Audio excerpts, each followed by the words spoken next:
The morning I opened my front door and found 3 kids with suitcases in the hallway, I realized my sister had used me for the very last time. She didn't ring the bell. She didn't wait. She left her own grandchildren alone in an apartment hallway and took off.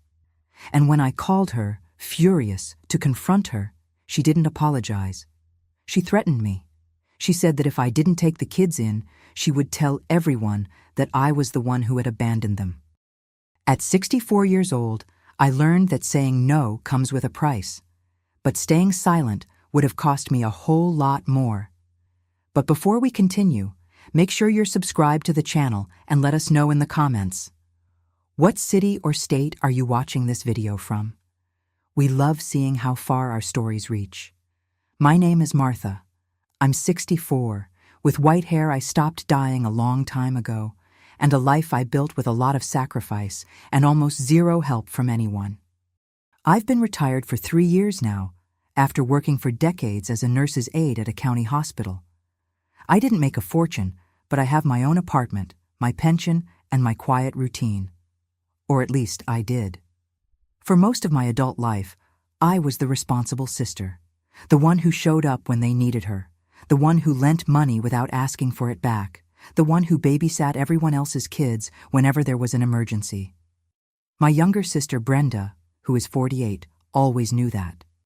She always knew I would say yes. Brenda is the kind of person who confuses kindness with obligation. To her, the fact that I didn't have kids of my own meant I had all the free time in the world. The fact that I lived alone meant I needed the company. The fact that I was the older sister meant it was my job to carry the family's burdens. She never said it out loud, but she lived by that belief as if it were a universal law. She has 3 grandchildren that she helped raise alongside her daughter, Ashley, who is 27.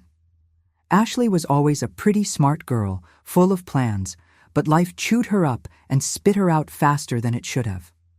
At 19, she had her first kid, Mason, who is now 8. At 21, came Chloe, who is 6. At 24, the youngest, Liam, who is 3. The kid's dad fell off the map after the 3rd one was born, leaving very little money and a whole lot of mess behind. Ashley lived with Brenda, who rented a house about 15 minutes from my place. For years, the kids would spend their weekends with me. It was a normal aunt and great-aunt kind of thing. Trips to the park, making lunch, reading bedtime stories. I liked it. It was my way of being part of their lives in a light-hearted way, without the daily grind of parenting. But little by little, the weekends turned into whole weeks, and the weeks turned into months. There was always an excuse. Ashley was working double shifts. Brenda's health was acting up.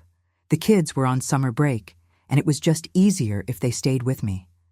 I went along with it because I loved those kids, and because every time I tried to complain, my sister had a way of making me feel like the villain of the story. The breaking point happened on a Sunday afternoon when Brenda called me. I immediately recognized her tone of voice. It was that voice people use when they're about to ask you for a massive favor while pretending it's no big deal.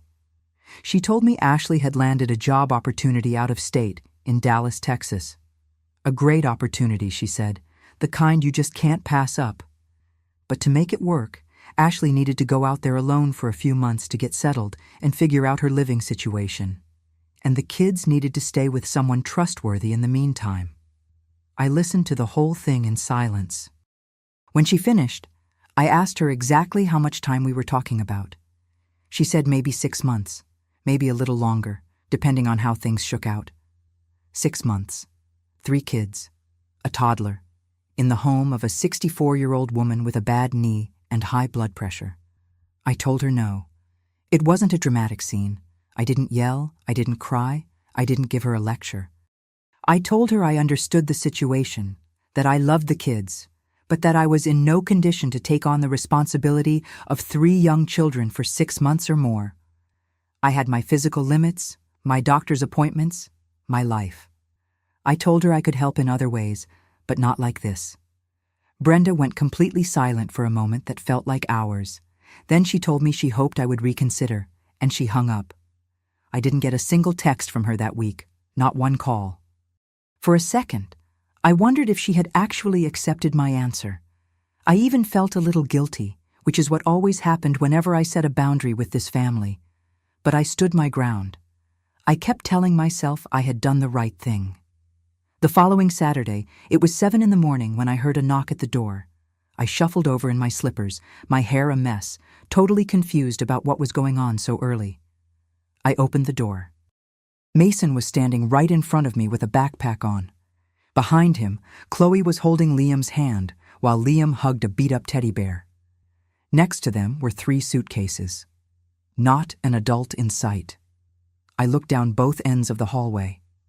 Empty. Mason looked up at me with those serious eyes that just don't belong on an 8-year-old.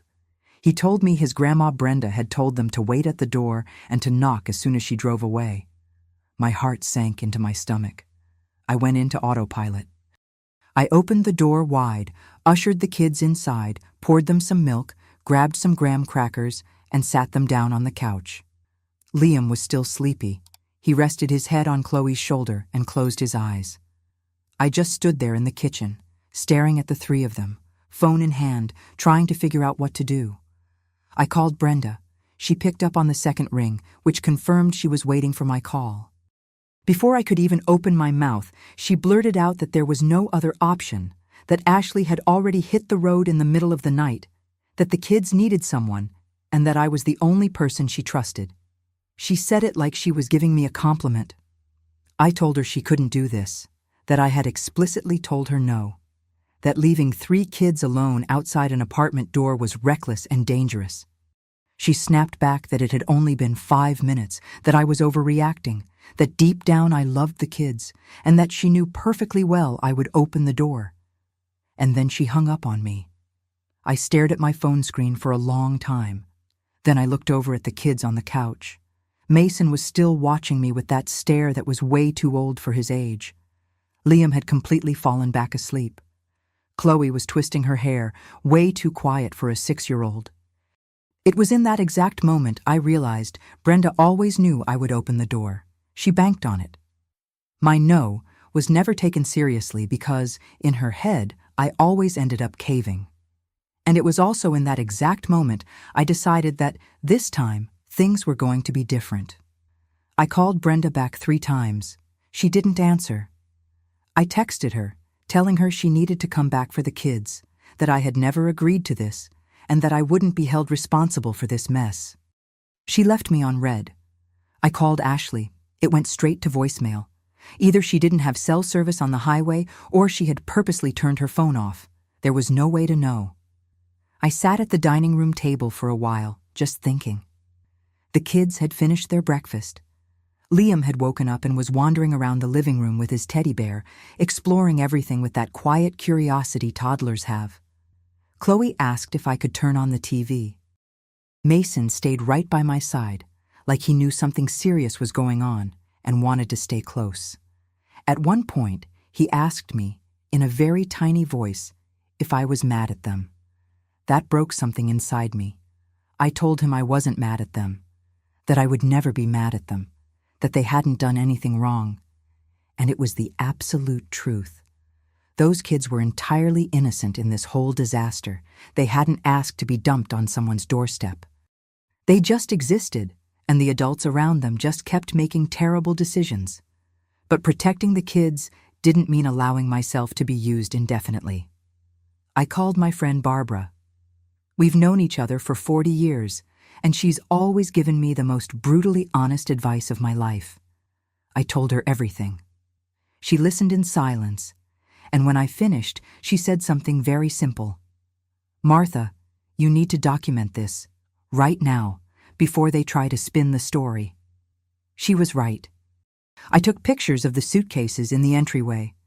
I took a picture of the kids on the couch, not to exploit them, but to have a record that they were there, that morning, without a responsible adult. I screenshotted the texts I had sent Brenda, showing the red receipts. I kept the call logs of my missed calls to Ashley. After that, I called CPS. It wasn't an easy decision. My hand was shaking as I dialed. A little voice in my head kept telling me I was blowing things out of proportion, that this was family, that I was going to cause a massive headache over nothing. But a deeper voice told me that letting this slide was the real problem. The woman who answered at Child Protective Services was very professional. She asked me what happened and took down all the information. She told me they would send a social worker out to assess the situation and that for the time being, the kids should stay with me for their own safety. About 2 hours later, Brenda called. Her tone had completely flipped. It wasn't the sweet little voice of someone asking a favor anymore. It was pure rage. She screamed at me for calling CPS on my own flesh and blood. She called me a cold, heartless woman. She said Ashley was going to lose her kids because of me, that I had destroyed the family with one little phone call. And then came the threat she had promised. She told me, in a low, controlled voice that was scarier than any yelling, that if I didn't retract my report, she would tell everyone I had abandoned the kids, that she would tell our relatives, the neighbors, and anyone who would listen that I had refused to help and left 3 little kids out on the street. I stayed quiet for a second. Then I told her she could go tell whoever she wanted, that I had a paper trail of everything, and I hung up. My heart was beating a mile a minute, but my voice hadn't wavered. That was a first for me, too. The CPS team showed up early that afternoon. It was 2 women, very polite, but very serious. They interviewed me, and then they spoke to the kids separately in a corner of the living room while I stayed in the kitchen, pretending to wipe down the fridge so I wouldn't eavesdrop. Mason did most of the talking. Chloe stayed pretty quiet. Liam just played with his bear and answered in single words. After a while, one of the social workers came into the kitchen. She told me the kids seemed fine, that it was obvious they felt safe with me, but that dropping them off alone at someone's door was incredibly reckless, no matter how short the time frame was. She explained they were officially opening a case and would be contacting their mother and Brenda. Before she left, she asked if I was in a position to foster the kids temporarily. I looked over at Mason, who was currently helping Liam put a floor puzzle together. Chloe had fallen asleep on the sofa with the TV on, her neck at an awkward angle that I knew was going to ache when she woke up. I told the social worker I would keep them for now, but that we needed a real concrete solution because living in limbo wasn't fair to me, and it certainly wasn't fair to them. After the caseworkers left, I sat in the armchair and just watched the kids for a long time. I was exhausted, but I didn't regret a thing. I was scared of the fallout, but I knew I had done the right thing. That night, I made them mac and cheese because it was what I had in the pantry, and it was what Liam always begged for when he visited. They ate in almost total silence. Mason thanked me before I even handed him his bowl. Chloe asked for seconds. Liam fell asleep with his bowl half full. Once all 3 of them were tucked into bed, I walked over to the living room window and stared out at the street below. I thought about everything that had gone down in just 24 hours, about how one simple no had triggered an avalanche, and I still couldn't tell how big it was going to get. And I also thought about how, for the first time in a very long time, I had said exactly what I needed to say. And I hadn't backed down. The next few days were surreal. A new routine started forming inside my apartment, a routine I hadn't signed up for, but that was happening anyway. We woke up early, I made breakfast, and I walked Mason to the elementary school 3 blocks away. Chloe went to morning kindergarten.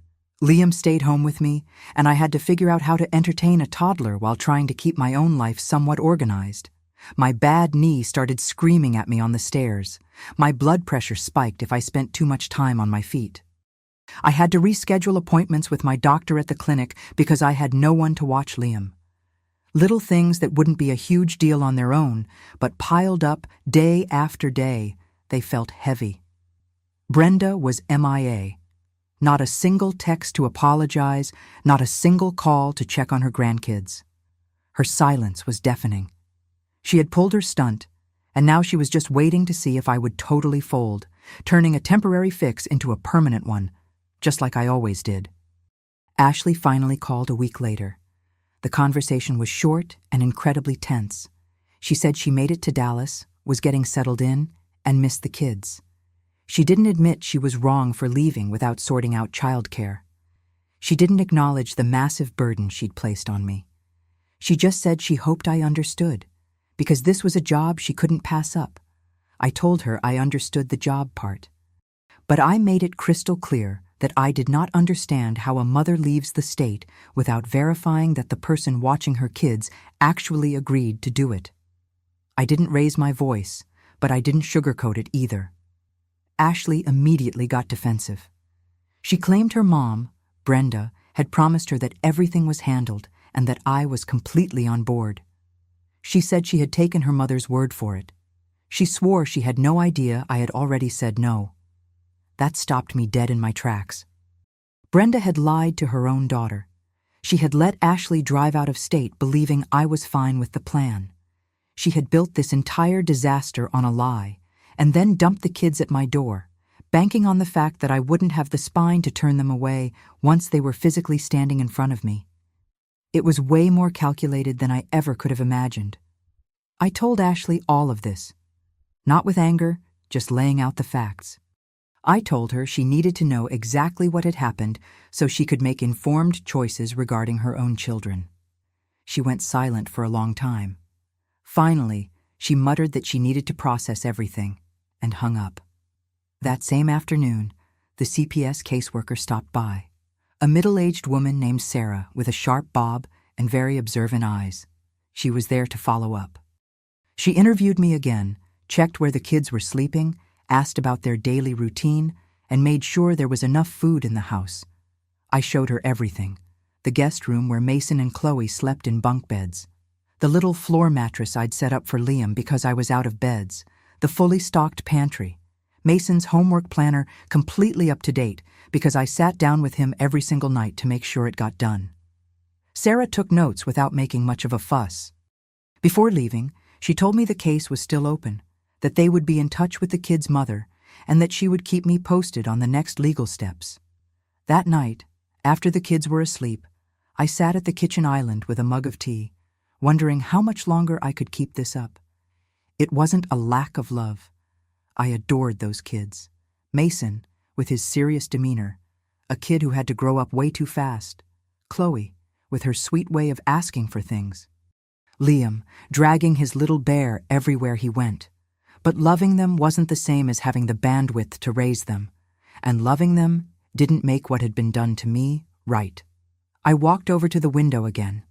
Outside, a fine drizzle was falling, the kind that soaks you before you even realize it, and the streetlights were reflecting off the wet pavement. I thought about my life before all this, about my quiet, peaceful mornings, about the silence I had learned to cherish, about my right to just grow older in peace.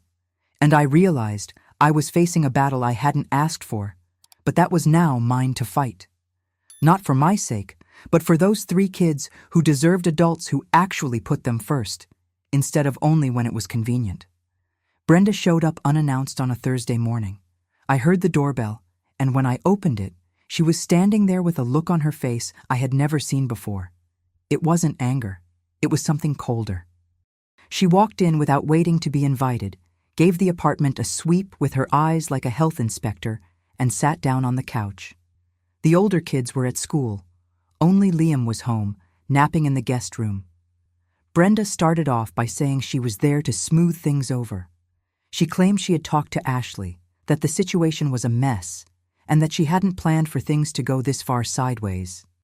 And then, smooth as silk, she started trying to convince me that the most logical solution was for me to formally take custody of the kids for at least a few more months while Ashley got on her feet down south. I just watched my sister talk. I watched how she twisted her words to make them sound perfectly reasonable. The way she wrapped such a massive, absurd demand in layers of logic and family guilt. She was a pro at it. She always had been. I let her finish, and then I told her no. And I said it completely differently than I ever had before. It wasn't the shaky no of someone who is still trying to convince themselves. It wasn't a no padded with excuses to soften the blow. It was a clean, direct, unvarnished no. I told her CPS was officially involved. I told her I had everything documented from day one, the suitcases, the texts, the ignored calls.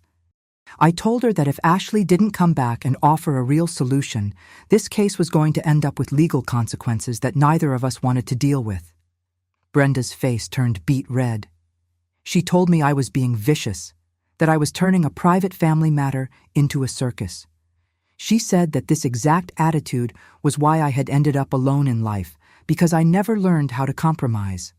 That last sentence hung in the air between us. I could have let it break me. I knew that was her goal, to rattle me, to guilt-trip me, to make me feel like my personality was the problem, not her horrific behavior. But I had spent decades letting her do exactly that. I had spent decades believing I had to be a doormat just to be loved. I told her I understood she was angry. I calmly explained that I had no interest in destroying anyone, but that I was no longer available to be the plan B for a crisis she created by exploiting my lack of boundaries. I told her that if she wanted to fix this the right way, I was open to talking. But the no was final. She walked out without saying goodbye. I sat on the couch for a long time after the door clicked shut. My heart was pounding and my hands were freezing, but I didn't shed a single tear. That was new too. In the old days, after a fight with Brenda, I'd spend hours second-guessing myself, replaying the argument in my head, wondering if I was too harsh, if I was unfair, if I should call her back and apologize. Not that day.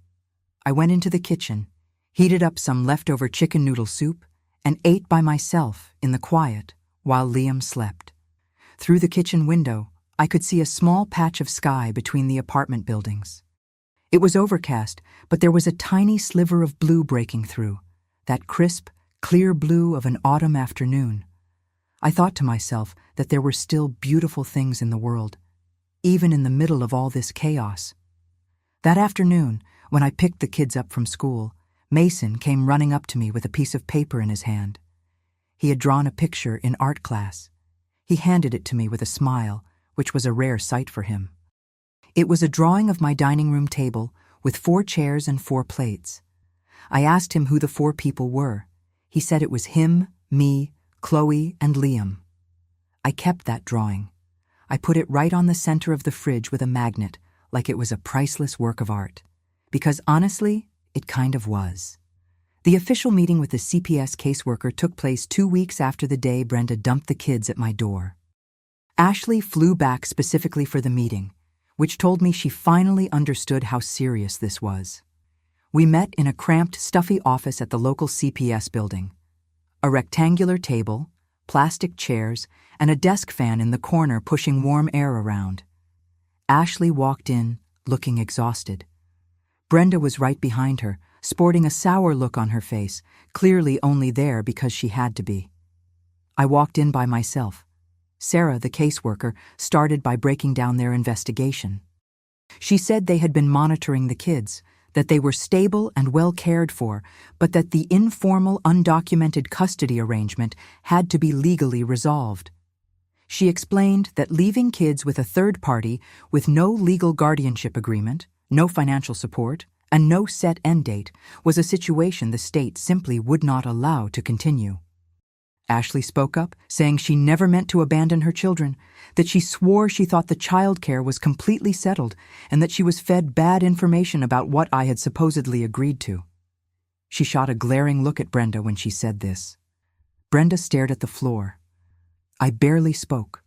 I just handed over my documentation, the texts, the call logs, the calendar showing how many days the kids had been left with me over the previous months. I didn't speak out of anger. I spoke with the calm of someone who has moved past the rage phase and landed firmly in clarity. Sarah listened to everyone, then laid out the options. Ashley could move back and immediately resume custody of her kids. Or they could draft a formal, temporary guardianship agreement with an approved relative with a hard deadline and clear financial expectations. Or, if we couldn't agree, the case would go before a family court judge. Ashley said she desperately needed time. That the job in Texas was real, and she needed at least 2 more months to get an apartment and get stable. Sarah looked around the table and asked if there was another relative willing to take on temporary guardianship. Brenda practically jumped out of her chair to say she could take them. but that her house was way too small and it would be so incredibly difficult. Everyone in that room knew that was her passive-aggressive way of saying absolutely not. I finally spoke up. I said I was willing to foster them for one short, final stretch, but that it had to be on paper. There had to be a strict deadline, and there had to be financial support because I was on a fixed retirement income and couldn't keep 3 kids afloat indefinitely on my own dime. Ashley agreed instantly. She promised to wire a set amount every month for groceries and expenses. We locked in a 60-day timeline for her to either return or present a permanent, state-approved living situation. Sarah drew up the paperwork, we all signed it, and we walked out of the building barely looking at each other. In the hallway, Ashley stopped me before I reached the exit doors. She looked at me in a way she never had before, like she was looking at a person who had always been standing there, but she was only just now actually seeing me. She told me she knew she had put me in a terrible position. She admitted it was incredibly unfair. And then she thanked me, so simply and directly that it meant more than 1,000 rehearsed apologies. I didn't tell her it's fine, because it wasn't fine. But I did tell her the kids were doing great, that Mason had learned how to scramble his own eggs, that Chloe had found a fairy tale book she refused to put down, and that Liam had officially named his teddy bear Captain. Ashley's eyes filled with tears, and she cracked a real smile when she heard that. I walked out of that building with a different kind of weight on my shoulders. It was still heavy, I won't lie. But there was a new feeling mixed in, and it felt a lot like self-respect. The feeling that I had walked into that office as a person with worth, a person with boundaries, someone who had been mistreated and had called it out without apologizing for it. It was a brand new feeling, and I was really starting to like it. Those 60 days flew by with a punctuality I honestly didn't expect. Ashley FaceTimed the kids every single week. The money transfers hit my bank account like clockwork. She asked about their school projects, their health, if they needed new shoes. She was parenting from a distance. Flawed, sure, but she was finally showing up. Brenda stayed a ghost. She never called, never texted, never checked in on her own grandchildren. That silence was all the closure I needed. When the kids were a fun accessory, she was all over them. The second real responsibility and consequences entered the chat. She vanished. Mason asked about her once while we were eating dinner. He asked why Grandma Brenda never came over anymore. For a second, I was stumped. I ended up telling him that his grandma was just dealing with some busy grown-up stuff right now, but that she would see him eventually. I knew it was a half-truth. But Mason was 8 years old, and some truths have to wait until a person has the emotional vocabulary to survive hearing them. He nodded slowly and went back to his soup. But I saw it in his eyes. That quiet, heavy understanding that breaks your heart to see in a kid. On day 55, Ashley called. Her voice sounded totally different, grounded. She told me she had made a decision. She had quit her job in Dallas, that being away from her kids was tearing her apart, and that she finally realized leaving them behind was the biggest mistake of her life. She was packing her car and driving back next week to get her kids. I asked her where they were going to live. She revealed she had been talking to the kids' dad, Jason, the guy who ghosted them when Liam was born. Apparently, he had resurfaced a few months ago, wanting to be in their lives again. She told me they were working things out, not necessarily jumping back into a relationship, but that he had grown up a lot, had a steady job, and was genuinely stepping up to co-parent. I kept my opinions on Jason to myself because it wasn't my place. I just told her that when she got into town, we'd sit down and figure out the transition. Ashley pulled up to my building on a Tuesday morning. She had 2 suitcases and the exhausted look of someone hitting the reset button on their entire life. The kids ran to her with a pure, unfiltered joy that squeezed my heart in the best way possible. Liam wrapped his arms around her neck and refused to let go. Chloe cried a little bit without really knowing why. Mason held back a little, but the look in his eyes. It was this massive wave of relief that no kid should ever have to feel, but he felt it. They stayed at my apartment a couple more days while Ashley finalized a lease on a small rental house. Jason came over to pick the kids up for an afternoon at the park. He was a quiet guy with calloused hands, and he looked me dead in the eye and thanked me for keeping his kids safe. It felt genuine. The morning they officially moved out, Mason gave me a hug at the front door. It was one of those long, tight hugs a kid gives when they know an era is ending. He pulled back and looked up at me, dead serious. He told me I was the most honest person he knew. I didn't know what to say. I asked him where he got an idea like that. He confessed he had been eavesdropping on conversations he probably shouldn't have. He looked a little guilty when he said it. And he had figured out that I had said no when everyone else demanded I say yes. But that I stepped up and took care of them anyway, because it was the right thing to do for them, not because I was forced to. I closed the door after they left and just stood in the hallway of my own apartment for a very long time. Then I walked over to the fridge and stared at Mason's drawing. The table, the 4 chairs, the 4 plates. I took the magnet off, folded the drawing carefully, and tucked it into my desk drawer. It was mine, and I was going to treasure it forever. The quiet that settled over my apartment after the kids left had a totally different frequency than the quiet from before. The old quiet was peaceful, sure, but it was tinted with loneliness. This new quiet? I earned it. I fought tooth and nail for it, and I knew exactly what it was worth. I got back on top of my medical stuff. My knee finally got the physical therapy I'd been putting off, and my doctor adjusted my blood pressure meds. I had neglected all of it because I didn't have time, because there was always a fire to put out for someone else, because everyone else always came first. I started taking morning walks again, something I hadn't done in over a year. I walked slowly because of the bad knee, but I walked. There's a park a few blocks from my complex with these massive oak trees and a stone bench in the shade where I like to sit and catch my breath. I was sitting on that bench one morning when, completely out of nowhere, I just started sobbing. It wasn't a sad cry. It was the cry of someone dropping a massive weight they'd been carrying for way too long. I cried for every single time I said yes when my soul was screaming no.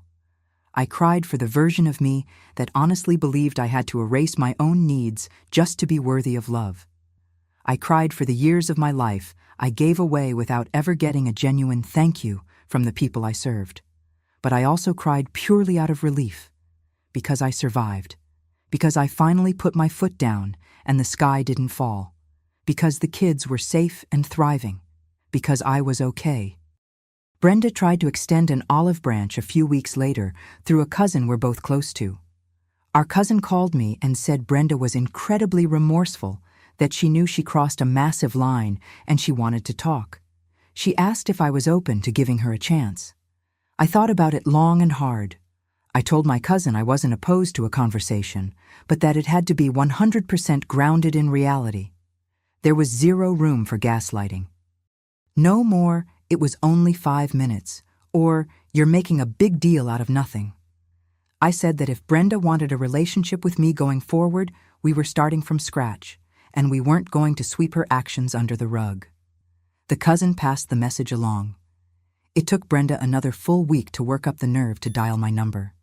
When she finally did, her voice lacked all its usual bravado. It was small. She told me she screwed up. She just said it. No fluff, no immediate pivot to excuses. She admitted she had treated my kindness like an endless ATM, and that she learned the hard way that you don't treat people you love like that. I just listened. I didn't give her the automatic, don't worry about it, we're good, because I was officially done doing that. I told her I needed time, that I had a lot of emotional baggage to unpack, but that hearing her admit she was wrong actually meant something to me. It wasn't a magical overnight fix. It wasn't a Hollywood ending with tearful hugs. It was the start of a very slow, clumsy process. But it was honest. And honesty was the bare minimum I was demanding from now on. Ashley texts me updates every so often with pictures of the kids. Mason entered the school science fair and was bragging to anyone who would listen. Chloe finished her fairy tale book and had already bullied her mom into buying the sequel. Liam decided that Captain, his teddy bear, needed a first mate, so they got him a stuffed penguin that he officially dubbed Admiral. Those little updates light up my day. They aren't my 24/7 reality anymore, but they are a beautiful part of my life. A connection built on truth and love, not guilt and obligation. One afternoon, I was at the drugstore and bought myself a cheap little blue notebook. I started writing in it. It's not really a diary. It's more like a ledger of thoughts, a collection of things I learned going through the ringer that I absolutely refuse to forget. I wrote down that saying no doesn't mean you're abandoning people. I wrote down that loving someone does not require setting yourself on fire to keep them warm. I wrote that enforcing boundaries isn't cruel, it's basic survival. I wrote down that I was a damn good aunt without needing to be a martyr. And on one page, in letters a little bolder than the rest, I wrote that it took me 64 years, but I finally realized my own life matters too. A year after the Saturday, I opened my door to find suitcases on my welcome mat. My world looks completely different than I ever imagined. But looking back, it's exactly the change I needed. I reconnected with friends I had pushed aside during all those years I spent acting as Brenda's backup parent. Barbara and I have a standing date every Thursday for lunch at this great little diner near her house. Another old friend, Susan, who I hadn't spoken to in a decade, found me on Facebook, and now we FaceTime all the time. I finally signed up for an embroidery class I had been putting off for years. It's nothing crazy, just a small group of women of all ages that meets on Tuesdays at the public library. Good conversation, colorful thread, and this quiet focus that just clears out the mental clutter in a way I can't fully explain. My health has done a total 180. The physical therapy worked wonders on my knee. My blood pressure is totally normal. I sleep through the night, and I wake up actually looking forward to the day. The body is incredibly honest. It keeps the score when your mind tries to pretend everything is fine. When you stop carrying dead weight, your body finally gets to breathe. Ashley is doing well. She and Jason never officially got back together, but they found a really solid co-parenting rhythm that the kids thrive on.